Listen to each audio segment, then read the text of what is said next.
as usual, we started today's episode with an article about how job interviews and the job interviewing process is a nightmare. Nobody wants to do it. It sucks for everyone. Oh, I just had me on the screen. Um, Quickly devolved into our own experiences and ideas for fixing the entire economy, of which And I tell some horrible stories. tells some horrible stories. Yeah, some of those were pretty bad. Yeah. Yeah. The Yeah, rating thing, terrible. yeah, that's really bad. John declared victory, said he had the complete solution, and then refused to tell anyone. So, good episode. Wait for Watch that until bit. Yeah. On this not so critical update.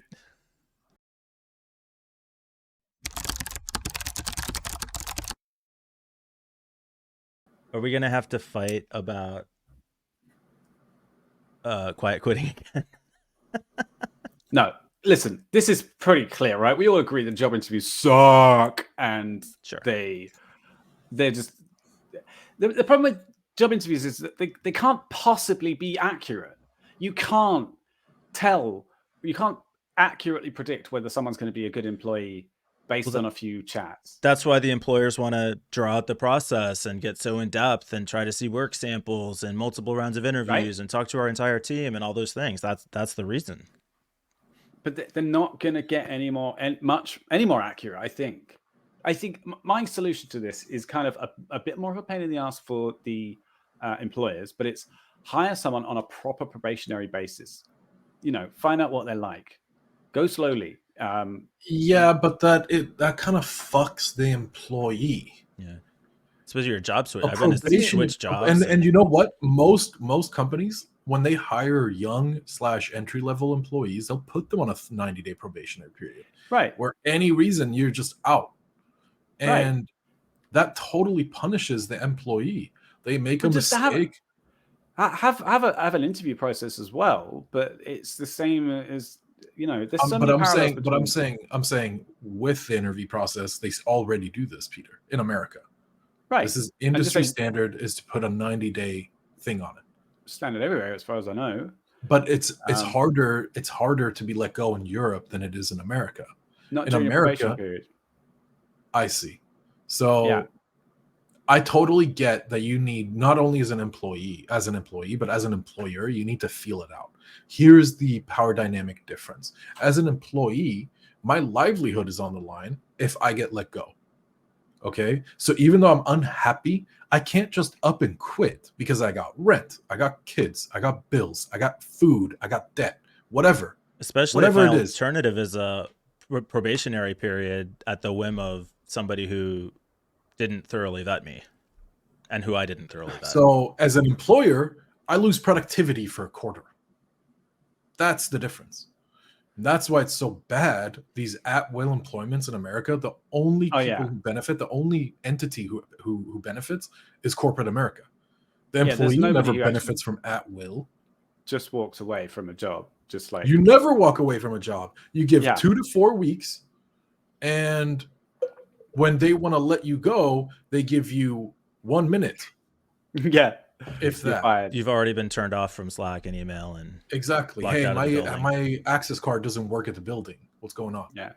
So okay, before we keep on with this, right? Can I ask a question to you guys? So this article is about how things are getting worse and worse and worse now. But multiple rounds of interviews, unpaid projects, all this. Right. My feeling is it's always been like this. I mean, as long as I've been hiring for, for the lower level jobs, not so much, but the higher you go up, the more rounds of interviews you have. And so 2 examples I can give you, right? I interviewed at one browser company. Should I just say who it is? It's Opera. I've said who it is now. It was Opera Software. It was a long time ago. And I really loved Opera's product at the time. And I really very much would have loved to work for them. But then, and I got through the couple of rounds, and then they were like, okay, we want you to do a test project, blah, blah, blah, create this UI CRUD system. We estimate it to be around 40 hours worth of work. Yeah. Unpaid? Unpaid. For production? I did ask, do you pay for this work? No. And so I was like, okay, first of all, I don't want to do 40 hours worth of work for something that is just going to get thrown away, that might not even get me the job. The second, if I got the job, then I would be working with everybody else on my team will have willingly put themselves Yeah, through just that absolute ordeal. NPCs. Yeah. I'm like, wow, I've never loved a company that much that I would, No. and everybody I would be No, working no. with would be like that. So I don't know if that would be a healthy environment. And another Um, example, doing a second example, sorry, is I interviewed at Sun one time, and I went through 6 different rounds of interviews, and one of them was with the entire team, and they held up scorecards like they do in dance competitions. When I answered a question, they all sat around in a sort of semicircle. Yeah, I know, and they were all hard. It was very You're bizarre. kidding. You're kidding. You're kidding. Wow. No, I am not, absolutely That not. is And brutal. that job I got, and I found out 2 weeks after I started that they had fired the US team that I was on. And then I'd actually been hired to replace those, but they didn't tell anybody. And it was horrific. So wait, the US team were part of voting? No, the US team were fired, and they replaced them with a team in Prague, which is where I was living. Wow. It was cheaper over there. Wow. And then we had this one phone call, and we didn't know for the first few weeks. I was told to I was like, well, I don't have any work to do. And they're like, yeah, we're sorting some stuff out. And then after a couple of weeks, we got everybody in a boardroom, and they said, right, listen, we're going to have a bit of a difficult call now. We're going to be calling up the people in the US. Unfortunately, they're going to be let go. And you guys are going to be replacing them. And we're like, what? And it was just like, it was awkward. Brutal. Yeah, there were people crying on the phone. Yeah, of course. Talk about you should have known from the interview process how they were going to treat everyone. Right. You right. got a fucking rating. But that was Peter, years ago. I want to loop something back to you. Yeah. Go ahead. Yeah. To the original thing you said, it has always been hard, but I will say this: that you used to. This is actually before my time. You used to be able to shake hands with someone, and if they liked you, job on the spot, you're hired. So much so that it's become a meme where if you you make fun of like corporate America, like you say something like that, like lights up that person, that hiring manager or CEO or like executives fire, they're like, you know what, you got the chops, like you're fucking hired, you're in. And that can't happen anymore. Like that just doesn't happen anymore. Not why do you think that is, John? Because I have my own theory. Why it's not happening anymore? Yeah, why it can't happen now. I think we're smarter. Who's smarter? I think generally we're smarter. We're just more educated when it comes to just like everyone is they've smartened up. They know you shouldn't just fucking hire someone on a whim, which is true. You shouldn't. You like the joke that guy said, so you're offering him a job? Like that doesn't make sense. We should go through vetting. And I think that this evolution of going into vetting is causing us to vet more and more and more and more and more. There's no end in sight. That's the problem. Go ahead. I think part of the hiring has gotten riskier, for good or for bad. You know, at that time, if you were the guy shaking hands, you were potentially committing to that company for life, whether you wanted to be there after 20 years or not. And now everybody's got mobility to leave and go to any job they want. I mean, that makes it sound easy. You know, people end up unemployed. People get caught in between. I get all that, but the sense now, like for me personally, 3 years in, this is the longest I've been at a company since I got out of the military 20 years ago. Yeah. So like it's a tough spot for everyone. You know, I didn't even think about that, Mike. Back then, you join a company and it really was a family. You were joining a company. That was it. The company had a bad quarter. The company had 2 bad years. They weren't letting you go. Yeah. Firing, layoffs, these were unheard of. And you were going to be able to buy a house. Your employees, 100%. Yeah. You were going to be able to buy a house. That was the American dream. Take vacations, have a vacation home, send your kid to school, get a pension when you retire. That was the whole point of blue to white collar America. Yeah. Is you commit 30 years to us and you will never be out of work. And nowadays it's once a decade, we will have a recession. Yeah. Once every few years, we might have a recession scare where there's layoffs. We just had layoffs.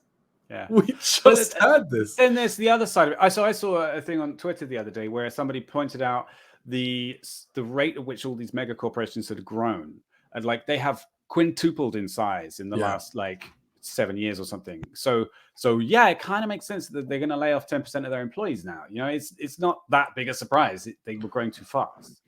The changes is just wacky. They're all over the place. I don't like it. Stability. So vetting is getting more serious, and like you said, there's more risk there because it's becoming industry standard to job hop every 2 years.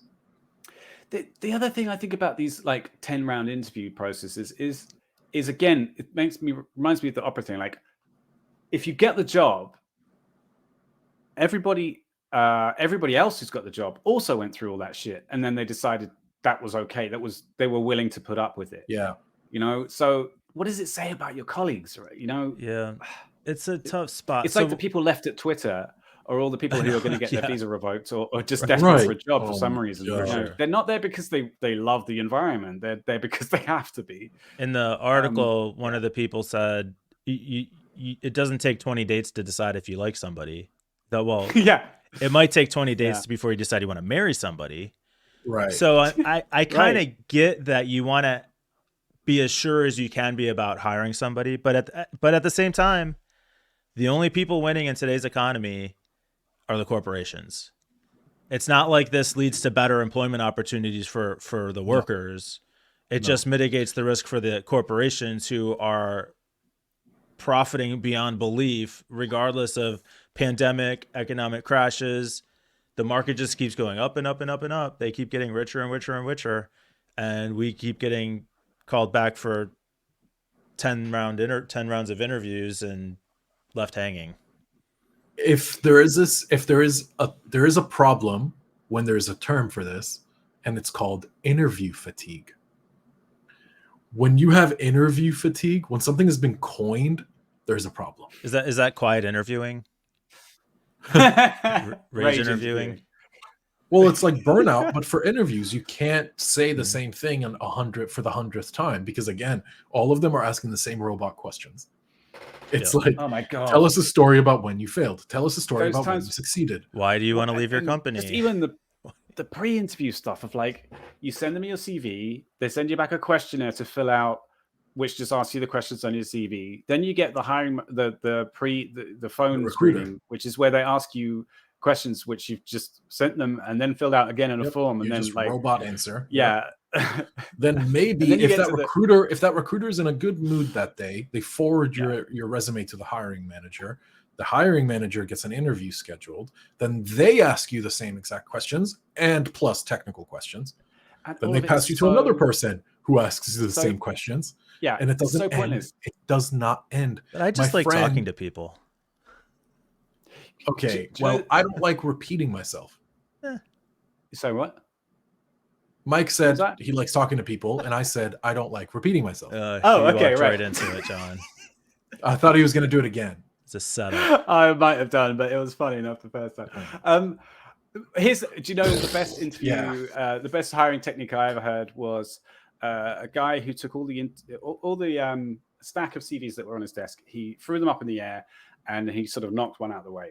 That's right. Yeah, he's like, right, I'm hiring that guy, and everyone was like, what? What do you mean? He's like, yeah, I only hire lucky people. So no, it's the alternative to that is he gets a stack of CVs on his desk. He splits the stack in half, takes one half, throws it into the garbage can, gets asked. Only lucky people get through. Yep. It is such a funny. Yeah. So we have a hiring system, and one of the people on my team he's brilliant, and he was perfect for the job. He initially had been automatically filtered into the do not hire, because one of the questions which was automated at the beginning, he didn't have a proper answer for it because he couldn't answer it for one reason or another. So then it was automatically rejected. Any system ends up failing in just a bunch of different ways. I actually have an idea for solving the reaching for the hiring problem. What? Every time John says he has an idea, I reach for the button. It's a block. No, this is gonna change your guys' mind, or this is gonna flip everything upside down.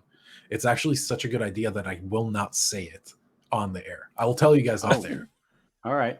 I'm not kidding. Tell us on Discord. You'll If you just, want to find out, come on just to talk Discord. about it on air and then not say it. All right, cool. Just maybe in the future, be ready for an announcement from the not so hiring update.